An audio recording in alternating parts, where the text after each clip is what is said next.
once again, super excited for you to be here. And I love the last part of your bio that talks about you developed this interest in Black womanhood and erase stories, but also like your Black feminist praxis. So I'm curious, who shaped your Black feminist practice, and who are Black feminists past and present who inspire you? Okay. I think so many things have sort of shaped my Black feminist ethic and the way that I move through the world and create. I think it really goes back to a lot of the music that I grew up listening to. That's sort of, I think, is before I had any self-aware political consciousness. We're all sort of listening to music and digesting various themes through sound. And so this makes no sense, but I grew up listening to the Lena Hornes and the Billie Holidays of the world as a child. And so to hear, Nina Simone sing Strange Fruit, and not Nina Simone, but well, they both sang that song. Billie Holiday sing Strange Fruit, and then, Nina Simone, Mississippi Goddamn, and so many wonderful tunes. Lena Horne saying I Got a Name, Nancy Wilson, Free Again. Like, so I'm listening to the music and hearing these Black feminist themes through sound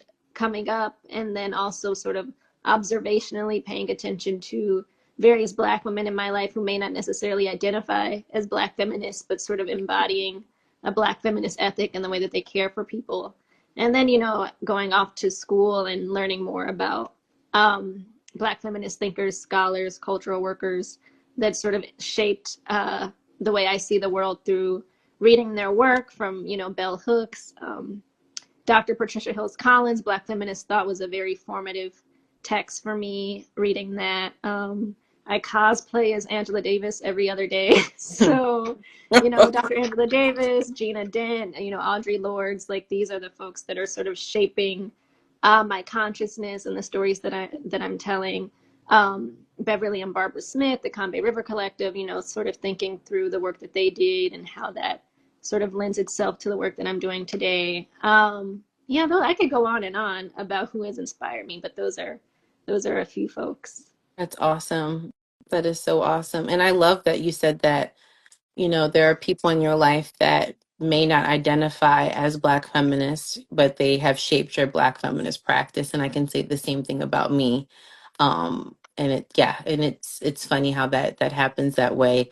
So like I mentioned before, you hold a BA from Sarah Swords College, and I'm curious about what happened at Sarah Swords College and you're like while you're getting your BA that led you to be interested in these intersections of Black womanhood, erase stories, and intergenerational healing. Like what happened? Like what happened? I need to know, please. I need all the tea. What happened?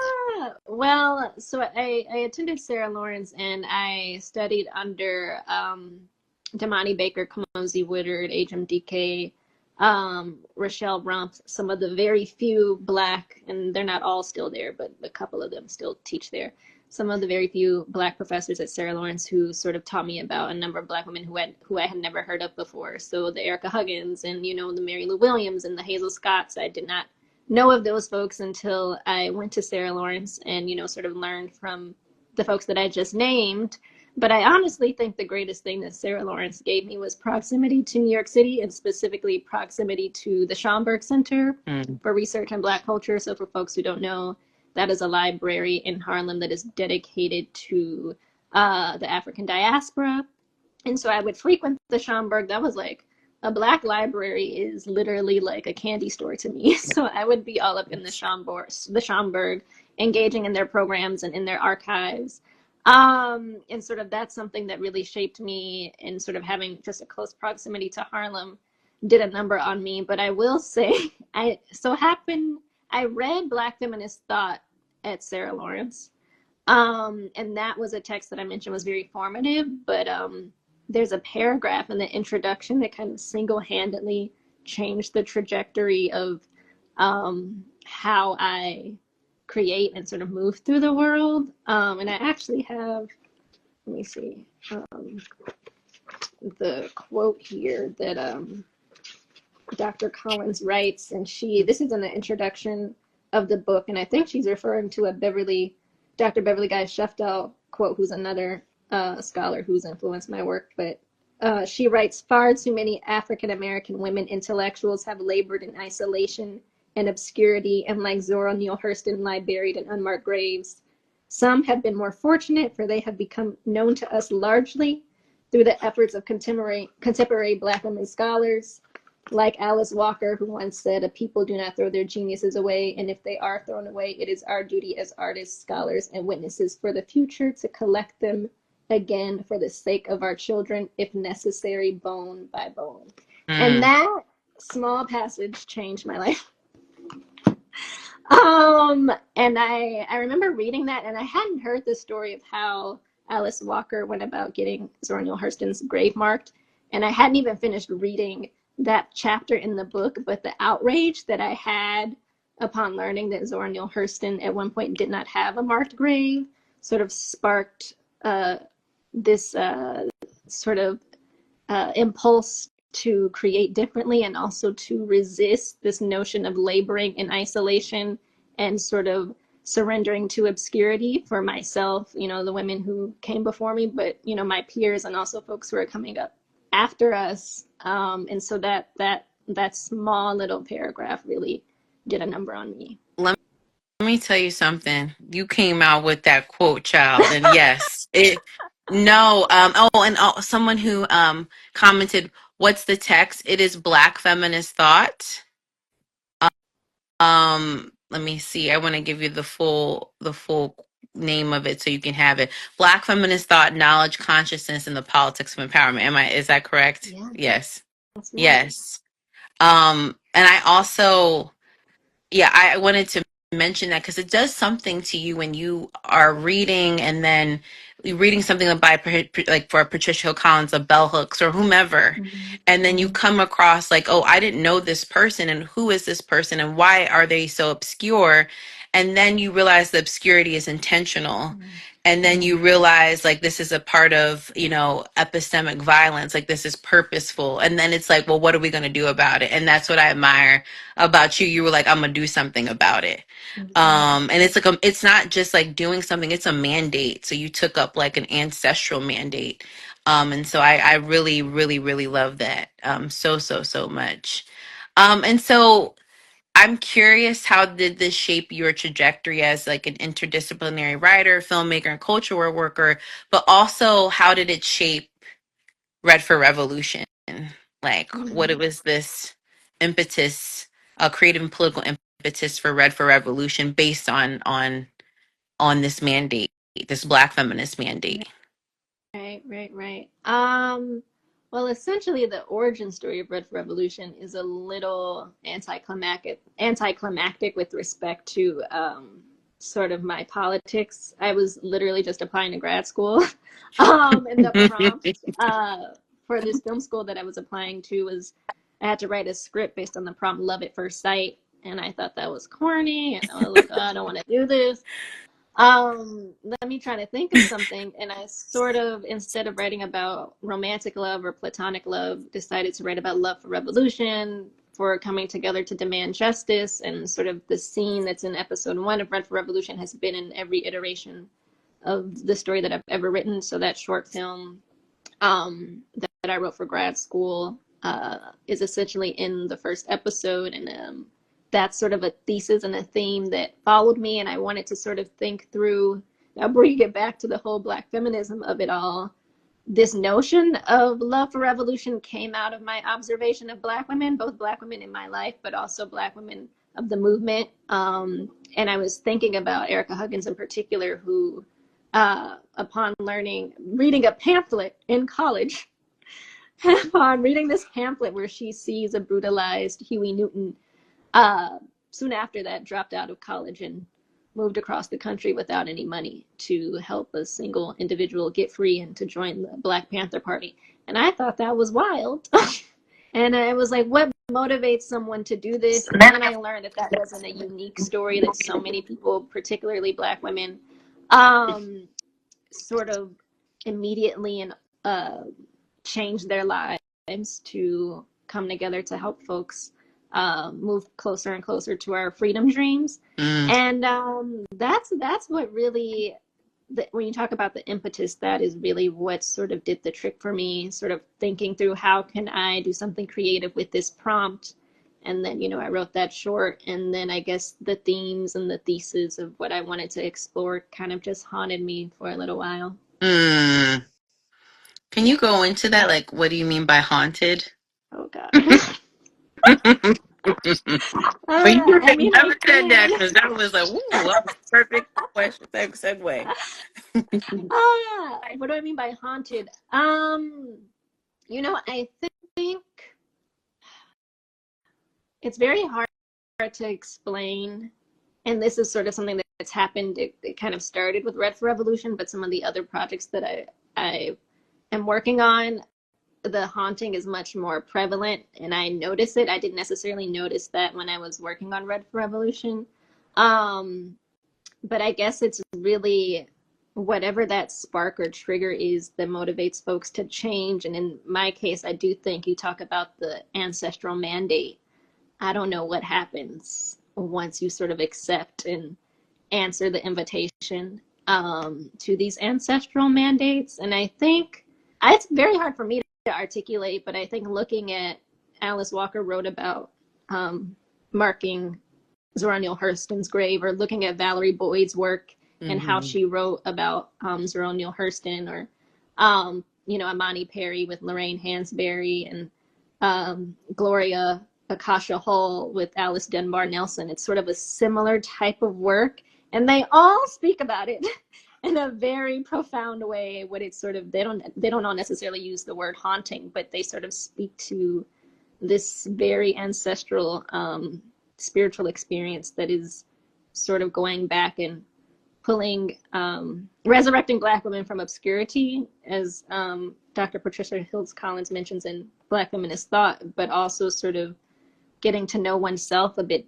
deeper and differently as well. As you know, you're like asking me, like, probably more than anybody. No, but I love to hear because it's like it's such a collective experience and it's a Mm-hmm. generational experience. Like there's just something about how it just hits you, and it could be like in your sleep, or Right. I don't know. It's like this.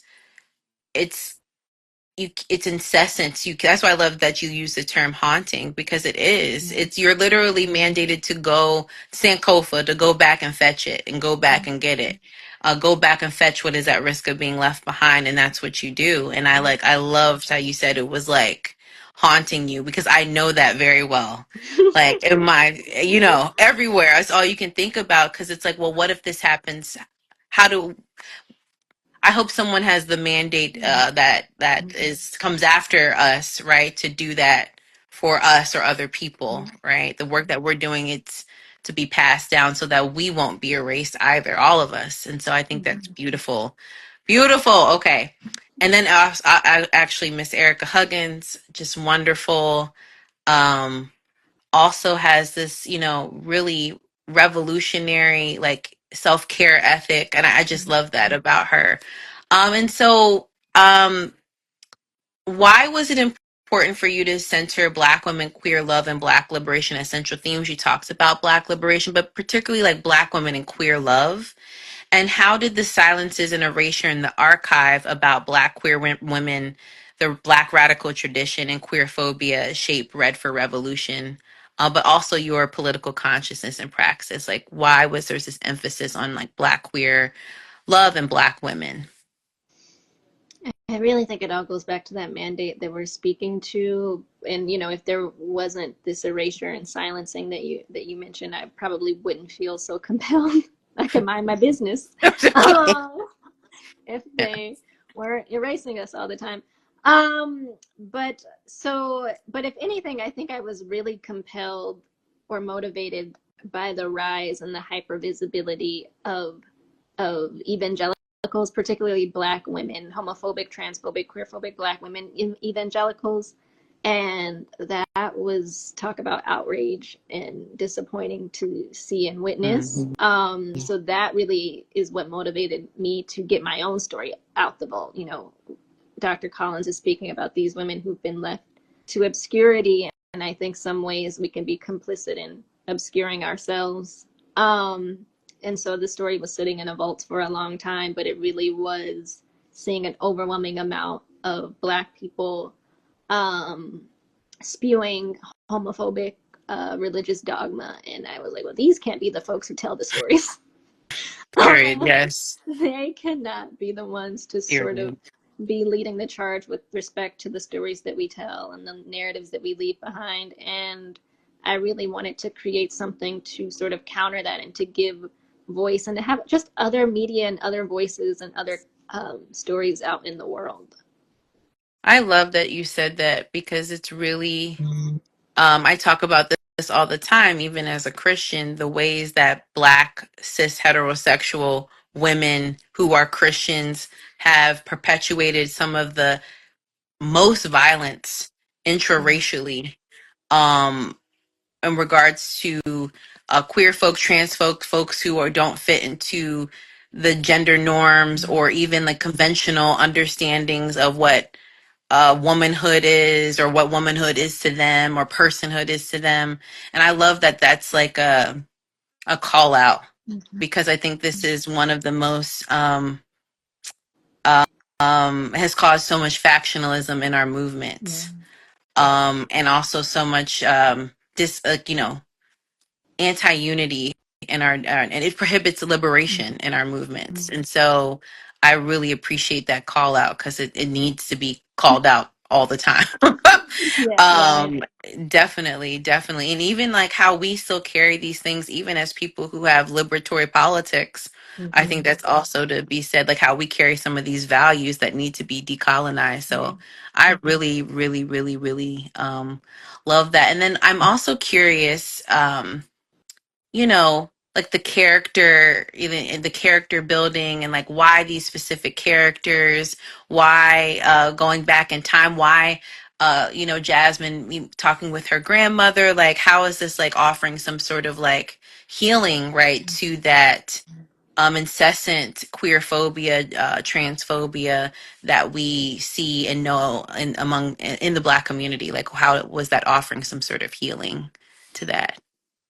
Yeah. Well, in the initial iterations of this story, it only took place in the 70s. There was no present day timeline. There was no Jasmine. That didn't exist at all. And I was solely focused on trying to tell a love story about two same gender loving women um, in the 70s and in that being traumatic. So that was like initially my only goal. And and then once I decided to adapt it into an audio form a few years ago, as a result of seeing all of the homophobia that I mentioned, I introduced a present day timeline, and I guess that was because of what we were dealing with at that current political moment. And a number of things that had been going on in my life too. And so, but I've always wanted to tell intergenerational stories, and that's really important to me. I'm very close to my grandmother, and I engage in a lot of intergenerational discourse. And I think that is the key to healing. And that's something, Miss Erica Huggins also talks about a lot. It's sort of the intergenerational exchange. And I think that's so powerful. And throughout this series, we see in my thesis is sort of for folks to embrace radical love, but it really takes 3 generations for these folks to get it sort of kind of a little bit right. It's really a struggle. Angela Davis talks about how freedom is a constant struggle, but love is also a constant struggle, and those things are interconnected. And we sort of see how love is a struggle and the work it takes to love people boldly and healthfully. And I think the only way to sort of get to that place is through intergenerational communication. I agree. I agree. And I think at times there's this push and pull between the generations. Like, the younger folks think that they know all the answers, and then maybe the older folks don't want to let go of the power. And then Yeah. there's this like clash. But then really, like, we need our elders' wisdom because, like, everything that they have gone through lays the blueprint from what's going on today, and then we just continue to build on that. And so I think that's really beautiful intergenerational connection healing, um because like we can't make it without each other. I guess that's that interconnectivity is so important. And I want to read a comment. Someone wrote, "Your theses and pilot is truly inspiring, and the love for revolution is never ending. How sound and observations can open new frontiers of imagination, the power of your mind." That was really Wow, sweet. that was really sweet. Thank you to whoever said that. Wow. Listen, got some fans out here, Jana. You better go. Um, I'm curious about what did you learn about yourself while writing, creating, directing Red for Revolution? What were you surprised by? Oh yeah. Well, I learned a number of things, but for starters, that I could write, create, and direct, and produce, and edit something. Like I learned that I could do that. But I really went into this project feeling so small, Mm, um, especially when it came to working with people who, you name folks in this cast who've been in this industry longer than I've been alive. And so this is going to sound ridiculous, but I really felt useless. And I completely forgot that I mm, was a director, and that people were there to sort of serve the story and the vision that I set forth. But I felt so small and I was so agreeable initially in the process. But over time, I really grew into my confidence and sort of learned about all of these different skill sets that I have. Um, and even just seeing the project come together and to be like, oh wow, I did all of that. We're an independent production, so doing, juggling a lot of hats, and even working with these people who I've admired for quite some time, really helped to sort of cultivate this new confidence that I have. But yeah, I mean, when I look back at who I was, and I've completely changed when I look back at who I was when we started this process. It's embarrassing, Oh, but I'm oh grateful, compassionate no. for myself because I am small, like literally also like I'm a small petite individual, and so to like feel small and be small was just a lot to hold and carry. But I've realized how big I am. Yeah, and that's Mm, what I learned. wow. So even in the process of writing this, creating and producing, directing this piece about like taking from your experiences, it's, you said that you just feel small. And so I'm curious, like, and then we know that you're not small, right? Like, you're big. What advice then would you give to someone who's trying to do the same thing? Oh, who said it best? Small but mighty. Yes, you are. Yes, yes, yes. That is so true. That is so true. What advice then would you give? Because I think we go through a lot of that, this imposter syndrome, or I like it's white supremacy, anti-blackness, misogynoir, all these different things. And so, what advice would you give to others who may feel this way but have this like radical vision? Mm. Yeah. Oh yeah, I would definitely, if there's a way to tap into that inner confidence, and there's nothing anybody could have told me Mm, at that time to sort of initiate that. Um, but I do try to implore people to really own their power and to sort of pay attention to the things that they're good at. And I think a lot of times we pay attention to our weaknesses. And mm, throughout working on Red Revolution, I learned both what my strengths and my weaknesses are, but I did learn I have a lot of strengths and a lot of gifts, and I know how to do a lot of things that other people do not know how to do. And that's something that I didn't know. You kind of just assume everybody can do everything, and that isn't the case. There are probably things that you know how to do that folks don't know anything about, and sort mm, of leaning into those strengths that you have and feeling confident in that. And I also like, Nikki Giovanni is no longer with us, but she has this quote where she says, well, she says we're listening to the wrong people, sort of, white supremacy and the messages that we internalize. But she was like, "We're wonderful. I'm wonderful. Just keep the fuck saying it." Sorry for my language. no, I'm you could, quoting Nikki Giovanni. you This is could a, this cuss is a all quote, you you want all. to, child. She said, that's what she said. And she said, keep saying it and say it. By the time you realize that if it's not true, you won't even know because you'll be dead and it won't matter. So that is literally something I say to myself all the time. Like, I'm wonderful. And I just have Nikki Giovanni's sort of quote, in the back of my mind. Anytime that I'm sort of feeling a little down or, if the confidence isn't there. But yeah, I would definitely implore folks to tap into um, empowering themselves. What's this? Oh goodness, there's a song that says "Encourage yourself." Yes, Um, yes. I'm about to yes, break out. I can't sing, so let me stop. I will not ruin this IG live with my singing voice, child, but I do know that song. No, I think that's really beautiful and also much needed because like often feel the same way, so that's why I always ask. mm, And it's something about like doing this incredible work that you're doing and then hearing like, okay, I felt small, but this is like you have to empower yourself each and every day. And to quote Nikki Giovanni and so many others, makes us realize that they also felt the same way, but look how they persevered and empowered themselves through it too. So I really love your honesty because a lot of us feel this way, but internalize it, and so we kind of often feel alone. But I really appreciate that so much. And someone wrote, "You have a big voice, Jana," which you do. Yes, yes, yes. And then someone else wrote a great reminder to lean into our strength. So I really, yeah, yeah. You better go, Jana, with your that Pastor John. No, I'm kidding. They're preaching. oh Well, goodness gracious, and someone said, rest well, Nikki. Yes, rest yeah. well to Nikki Giovanni. And so I speaking of the cast, you were able to bring together this dynamic cast. So how did this come about? I'm curious too. Yeah, it came about through both traditional and untraditional means. We are a very independent production, emphasis on independent, and everyone involved on our team, we are all, none of us had done a narrative audio drama before. So we were also new to this endeavor. And we were a very small team. So myself, our executive producer and lead, Renee Wilson, our producer Liz McBee, and then our music director Tammy Hall. So between the four of us, it's like tapping into who knows somebody who knows somebody who knows somebody. Um, yeah, and it really was like people do not knock, your uncle or your auntie who tells you that you should work for Tyler Perry.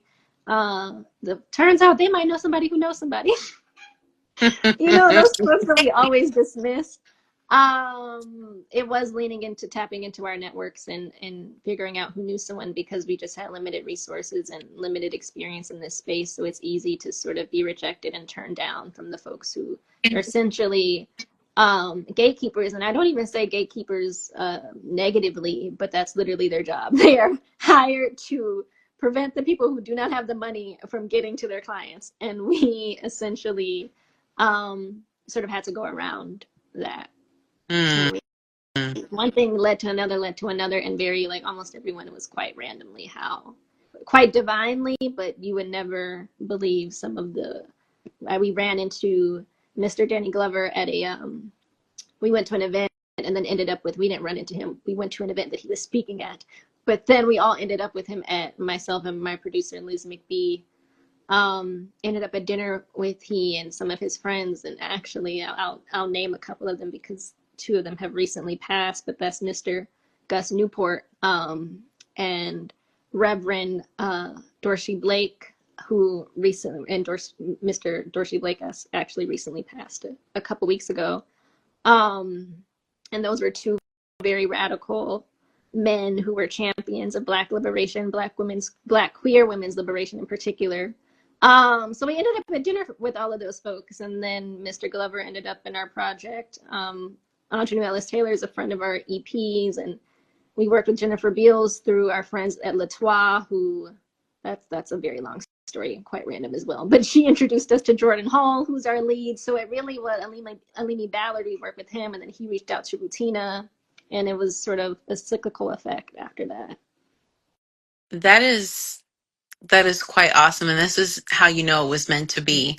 Because no matter like how the gatekeepers try to gatekeep, it was like nothing that could stop this haunting of yours because the haunting became a reality. And I'm like, really, I, because like when you know something is for you, like nothing can stop it. Like I wholeheartedly believe it. And so it's always interesting the stories that people should know the gatekeepers often try to gatekeep. Mm. And so I'm really grateful that there was this breakthrough and that all these like this snowball effect and all these connections were able to happen, because I think that's just like a testimony to you and your a testament to you, your brilliance, your creativity, and like your hard work. Because I can only imagine the sleepless nights, the crying, the Yeah, worrying. all that. But like, look at this beautiful ode to Black women, queer love, and liberation. Mm. And you have a lot of people who believe in you. So I just wanted to give you those flowers too, because like, this is not easy. Yeah, And what you did was what you and your team did was a feat. And so yeah, I'm so, so, so grateful. And so someone wrote, Jana, the preacher and mastermind, period. Yes, yes, yes, yeah. yes, yes. And Y'all are sweet so though. and so I'm curious about like what messages, themes, knowledge, and consciousness do you want the audience to take away from Red for Revolution? And how do you see your work as a part of a Black feminist world space and placemaking? Mm. Um, I think that original thesis around love for liberation and really rings true. And it may seem quite bizarre for, women like Miss Erica Huggins and some of the other folks to sort of sacrifice so much and change their entire lives at very young ages, to wrap our heads around that. But I don't think it's not too dissimilar from me reading a paragraph in a book. I think sort of the sort of impetus and the catalysts for the work that we all do can start in those small ways, and really paying attention to those mandates that come up in those moments that we can sort of easily dismiss. But then at this crucial political moment, not that any other political moment isn't or wasn't crucial, but we are in the time that we're in, and the sort of narrative to encourage fear and despair is quite prevalent. And so I hope this show really encourages people to resist that, and to also sort of resist leaning towards our personal comforts and sort of rejecting, this notion of wanting to be convenienced all the time, and sort of setting Mm, those things aside to show up for one another, and to love as boldly and as radically as possible, and not a cliche way, but in a way that is, healthy, but also really about being of service to something other than oneself. mm, that is so deep, especially because I see on social media a lot, and it's like, folks are like, well, we're just over here, minding our business, watching everything burn, right? And we don't need to do all these things, but it requires a mass movement, requires the collective, right? To really unify and come together for such a time as this. And we can't, like, hold on to our individualism and our uh neoliberalism, like I would like to argue. And I really, really, really love that, and I love that that's one of the themes. Yeah, I really love that. That's like a takeaway from the audience, because we need that now more than ever. And I'm also, as um you mentioned about being independent, right? Mm-hmm. And also, like, once again, going back to like your interest in like Black womanhood and race histories and intergenerational healing. I'm also curious about like how you see film, audio, and visual representation as a part of Black feminist culture work, like this concept of maroonage, and self-determination. Mm-hmm. Yeah, I think this space is an extension of what people, and the folks that I've named, and a lot of them are in academia, but I think we also sort of need to think about the people who aren't in academia, and some of those folks don't necessarily identify as Black feminists, and aren't necessarily using the language that we usually or typically rely on when we're talking about Black feminism. Um, but essentially doing this cultural politics, I kind of see myself working in that space. and creating media that's speaking to the vision for the future that I'd like to see. Mm, So yeah, I really think that this is like really a sort of an experiment in freedom dreaming, mm. but you just utilizing art, utilizing media and different mediums. You sort of have to adapt. Like I said, I initially wrote this for the screen, and I think pivoting and adapting it to a different form also comes out of this practice, this Black feminist practice. It's like, so what do we need and how could we get it to the folks? I can't get it this way, so we're going to have to go a different direction. And I guess I would implore folks to sort of go back to that sort of grassroots way of thinking about things in the media space, because a lot of times we like to be dependent on permission and the support of these institutions. And that's just, if you I just came from a meeting right before this of different filmmakers, and everybody was going around the room talking about who told them no, and why they can't tell their stories. And I would implore people to sort of resist that. And that's where I guess I see my work as an extension of that resistance. And I really feel that I'm creating in the lineage of, or in the traditions of the Lorraine Hansberrys and the Cheryl Dunyays and the Angelina Grimkeys and Kathleen Collins and Intozaki Shange. You mentioned Dr. Maya Angelou. So I try to look at those traditions and the things that they did that sort of speak to me, and how can I continue a conversation that they essentially started. Yes, and I love that Mariah commented freedom dreaming with a, smiley face. And I love that too, because that tradition of Black feminists, like world making and maroonage, is really like making a way out of no way when people have like denied every sort of the gatekeepers, whether they were the white supremacists, racist, segregationists, what is it, the race men, the folks who or queerphobic and transphobic, at least people were like, no, you've tried to put all these barriers, but I'm still going to. And I did. And I'm doing it. And then people are picking up the mandate to continue to do it. And that is what you're doing. And that is true Black feminist maroonage. It's world and space making and not waiting for people to give us permission. I love that. Like, we are autonomous. We um, occupy a space of self-determination. I don't care if it's the Quilombo or whatever, the Palenque. It's like the revolution is where we stand and world making is where we are. And so I love, love, love, love, love that. You preaching, Pastor. Okay. You preaching. And so you talked about the hopes for the future. Like, what are your hopes for the future of Black feminist audio, like Black feminist audio, visual, and political representation in the archive? Like, what are your hopes? Hmm. Um, my hopes. Well, I do hope, and I mentioned that I literally just came from a meeting, and it was so sad listening to these folks talking about who's telling them no and why. I guess I hope that there's a way for us to collectively resist all these systems of dominance within the media space Mm-hmm. in order for us to create our work.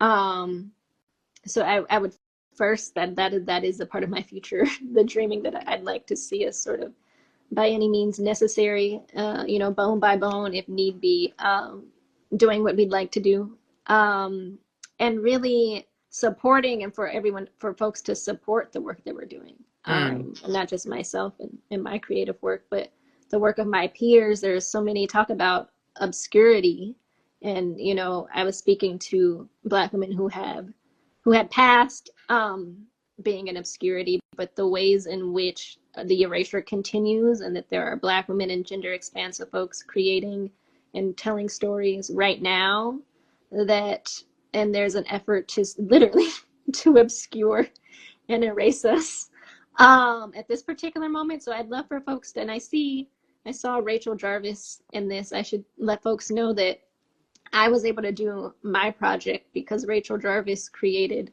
a fictional audio series called Lady Lucy. And she Mm. took a meeting with me so that I would be able to figure out how in the world does one do this. And she did that project independently.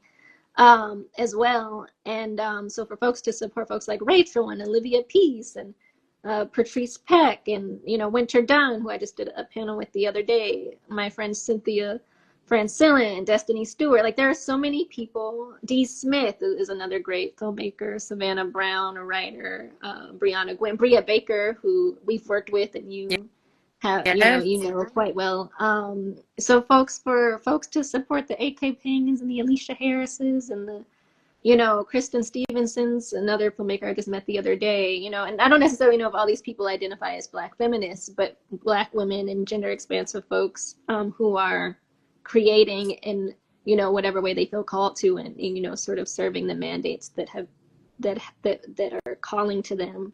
And so I would really implore folks to, you know, and I can, well, you know, I guess I'll, once we repost this, I'll comment some folks, so folks can go support these writers, filmmakers, artists, and yeah, I would really implore folks to support the work and support Black feminists, and also sort of, you know, Barbara Smith, and I'm forgetting the name of the essay, but Towards a you would Black know. feminist criticism. Yes. Hmm. And she starts with saying, I don't know, and sort of not knowing what to do or where to start. And naming that, I think, is okay. So when it comes to our vision for the future, and even the question of the ways in which I see my work, and how can it be a part of this sort of this tradition, I don't know half the time, but doing the work anyway. And you know, Barbara Smith writing that piece anyway, even when she didn't have all the answers, and naming that, Mm. I really would implore people to sort of um, lean into the vulnerability of the unknown, and you know, do their thing, and encourage folks to support us as we try to figure it out. I really love that you had like a list of people who you shouted out. So like, you know, but then that just speaks to your character too, because it's like, this is what I want and hopes for the future, like Black feminist, like representation, or Black feminist, like community building in the future, like all these things. And I'm like, you just like listed like 10 to 15 different people, and it was like you could have easily spoken about yourself, but you're like, no, I want to uplift these people, and this is really about community. And so like I really admire that. And also the question was, you know, can you share these names, or can these names be shared somehow? So I think Jana mentioned that once we like, you know, share this IG live, and I'll invite you as a collaborator, that these, like, you're gonna list, you know, just like all these amazing Black women and gender expansive folks who are doing critical work. But yeah, I was like, this is really powerful. Even people that you just met, and that just really is keeping up with this tradition of like what I would like to call like Black feminist collectivism. And so I really, really and consciousness raising, because you're also putting people onto other people who can expand their frame of reference of media, of politics, of all these different things. So, Jana. Mhm. So, I'm also like, you know, would like to ask as our last question, would you like to share any upcoming news or events about Red for Revolution, or about any other endeavors you would like to share? I know we spoke before, and then you had Miss Erica Huggins at an event, which is really powerful. But if you like to speak to that, or any other upcoming events, yeah, or endeavors. um, Well, I thank you for that, and thank you for holding space, and you know, supporting this work and this project. I know you do 20 million things, and you're out talking about independently run. And it doesn't show. I'm You so know, glad. some things are independently produced, and it shows, and nobody would know. So when you told me that, I was like, oh, you don't have a team. So It's just, we yeah. really appreciate you, and the work that you're doing, and shout out to everyone who took the time to show up to this as well. But I would love for folks, every episode of our first season is out now, and it's currently streaming wherever you get your podcasts, on Apple, on Spotify, it's really important for us that people leave reviews in those platforms, and that they comment, and share, follow, and that sort of thing. And then spread the word. Tell somebody if you enjoy it. Spread the word. That's really important. So I'd love to share that. And with respect to we've done a number of events, and we don't have any. Oh, I got to look at our calendar, but I don't think we have anything coming up Yeah. immediately that I can advertise at the moment. But you can invite us to come speak, to come to a listening party. You could go to redforrevolution.com, and if you'd like to host something, whether virtually or in person, with the project, there's a way to tap in and get involved. If anyone has any interest in that. And like I said, the show is out. I'd love to hear what people are thinking and how it's resonating with them and what's coming up for folks as they listen to it. And then we'll keep you, if you follow us on Red for Revolution. It's Red for Revolution on all social media platforms. But we'll be keeping folks up to date on our website. And if you sign up for the newsletter through our website, we can also keep you informed that way. And that's redrevolution.com. Yeah, so we'll continue to spread the word, and we're continuing this work, and we'll see how it all unfolds. But thank you again, Jaimee, for hosting this, and for everybody for showing up tonight. This really means a Of lot. course, of course. I was trying to like copy and paste redforrevolution.com in the comments, but I'm not always like technologically savvy. I'm trying to do all these things at the same time. But please, please, please support Red for Revolution, redforrevolution.com. When I share this IG live on IG, I'll make sure I put all this information and invite Jana and Red for Revolution as the collaborators so you all can learn more. And someone commented, Speak Patrice said the show is everything. Um, Yes, it really, really is. And someone commented, thank you. No, I'm really, really grateful that we were able to connect. I remember it was like maybe like last year or so, and like I was like ripping and running, and then I'm like, no, I really like, I love what you're doing, and I love your passion for it, and I love the care.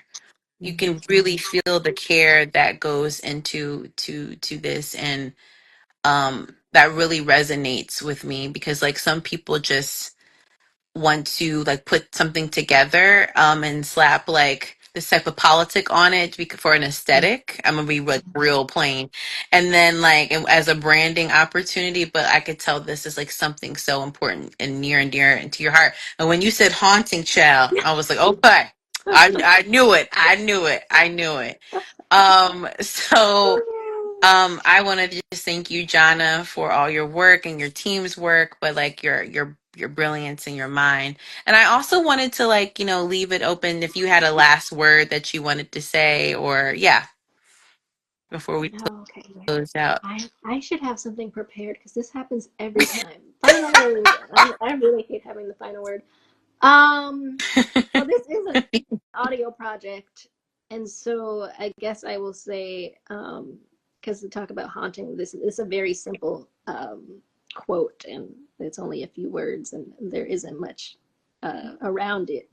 Um, but Lorraine Hansberry once said, "Make new sounds," and that's something that I've been thinking about Mm, lately, what it means to make new sounds, and as we sort of put this audio piece into the world, but not just with respect to like literally putting an audio project together. What does it mean to make new sounds? And so I guess I would implore folks to check out Red for Revolution, but also make new sounds, and however that resonates with you and with the folks listening, is my final word.